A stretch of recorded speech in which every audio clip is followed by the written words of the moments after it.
You're not unlucky. You're not missing talent. You're not destined to fail. You're sabotaging yourself, and you don't even notice it. Because self-sabotage doesn't look like failure. It looks like productivity. It looks like planning. It looks like getting ready.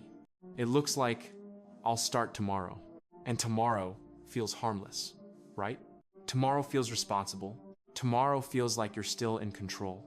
But tomorrow is the most dangerous word in your life. Because tomorrow is where dreams go to die quietly.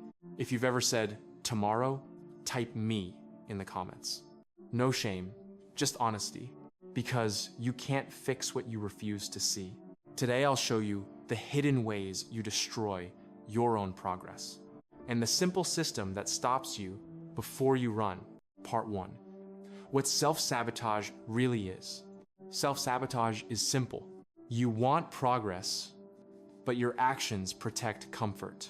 So you do things that feel productive, but keep you exactly where you are. You watch 10 videos about discipline, but you don't do 10 minutes of work. You build a perfect plan, but you never press publish. You buy tools. You organize folders. You save templates. You research. You prepare. And then a week passes, a month passes, a year passes, and you look at your life and think, why am I still here? Here's the brutal truth. You're not stuck because you're incapable. You're stuck because your brain is trying to keep you safe. Progress is uncomfortable. Progress creates exposure. Progress risks rejection. Progress forces you to change. Comfort is familiar. Comfort is predictable. Comfort doesn't judge you. So your brain chooses comfort, and it uses smart-looking excuses to justify it. That's why self-sabotage is so hard to spot. It hides behind reasonable behavior. But once you see it, you can break it. Part 2. Sign Hasson. Planning addiction. The first sabotage is planning addiction.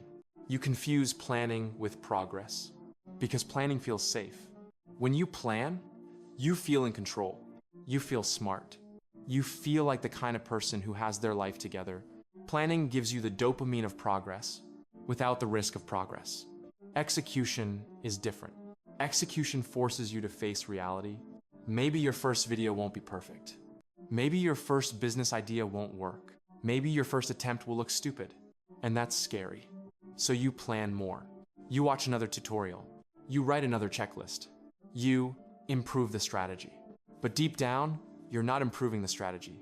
You're avoiding the moment where the world can judge you. Here's how you know you're trapped. If you feel productive, but you have no output, you're sabotaging. If you have 10 notebooks of plans and 0 published work, you're sabotaging. If you keep saying, I'm getting ready, you're sabotaging. Planning is not evil. Planning is useful, but planning becomes sabotage when it replaces action. So here's the rule. No planning unless you executed something today. 1 paragraph, 1 upload step, 1 small action. Because the truth is, if you plan more than you execute, you're not preparing. You're hiding. Part 3, sign #2. Perfectionism. The second sabotage is perfectionism. Let's be clear. Perfectionism is not high standards. Perfectionism is fear wearing a pretty outfit. It sounds noble. I just want quality. I care about my work. I don't want to waste time. But what it really means is, I don't want to be judged. I don't want to look stupid. I don't want to risk rejection. So you keep polishing. You keep tweaking. You keep rewriting. You tell yourself, not yet, not ready. And the world never sees your work. So you never get feedback. So you never improve. Perfectionism blocks the only thing that creates growth. Exposure. If you want progress, you must be willing to look imperfect in public. Here's a brutal line to remember. Perfect is the best excuse to do nothing, because perfection gives you a clean reason to delay forever. So here's the anti-perfection rule. Publish before you improve. Ship version 1, then upgrade, because version 1 teaches you more than version 10 in your head. Part 4, sign #3. Starting too big. Third sabotage, starting too big. You start like you're trying to prove something. Like your first attempt must be legendary. 2 hours a day, no breaks, full transformation. And the first day feels amazing because intensity feels like power, but intensity is expensive. It costs energy, it costs willpower, it costs emotional stability. So after a few days, life hits you. Stress, work, family, sleep, and that huge plan collapses. Then you do the worst thing. You call the collapse proof that you're not built for it. No, the plan was not built for you. Big starts create fast deaths. Consistency is not built by heroic days. It's built by boring days. So the fix is simple. Start so small you feel almost insulted. 10 minutes, 1 paragraph, 1 upload step, because small doesn't mean weak. Small means sustainable, and sustainable wins. Part 5, sign #4.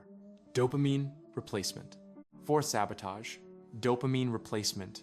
When progress gets boring, your brain looks for a quick hit. So you replace the work with distractions. Scrolling, snacks, porn, shopping, random research, one more tutorial, one more tool, one more tweak, and you still feel busy. You still feel like you're doing something, but you're not moving forward. You're feeding your brain comfort. Here's the test. If you feel relief after avoiding the work, that was self-sabotage. Real progress doesn't always feel good. Sometimes it feels like resistance. Sometimes it feels like boredom. Sometimes it feels like fear. Your brain will beg you to escape. That's normal.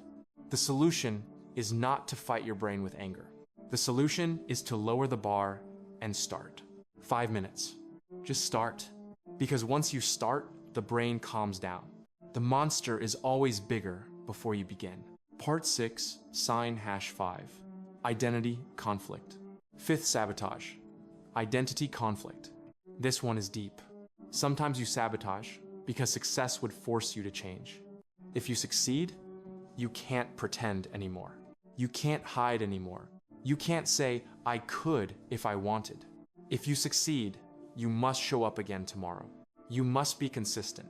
You must handle expectations. And that scares people. So they stay small. They stay potential. They stay almost. Because potential feels safe, potential can't be judged. Potential doesn't have to perform, but progress requires identity change.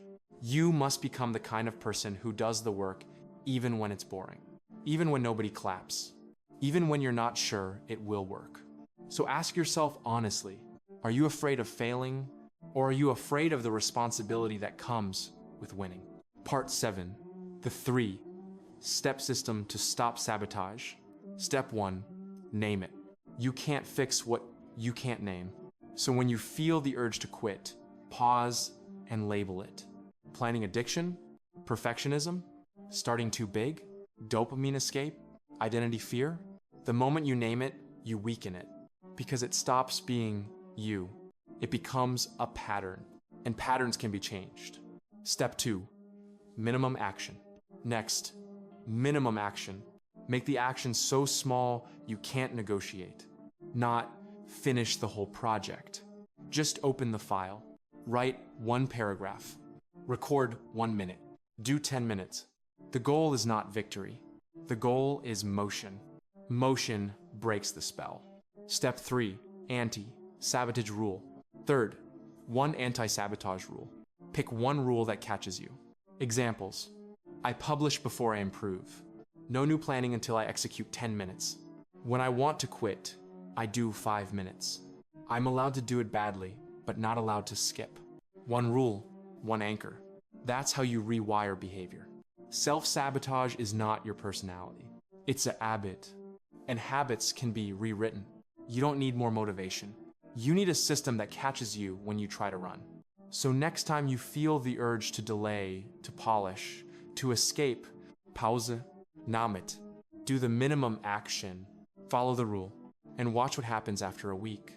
Because anyone can start, but the real winners are the ones who stay. If you want the next video, how to stop overthinking and take action, comment next.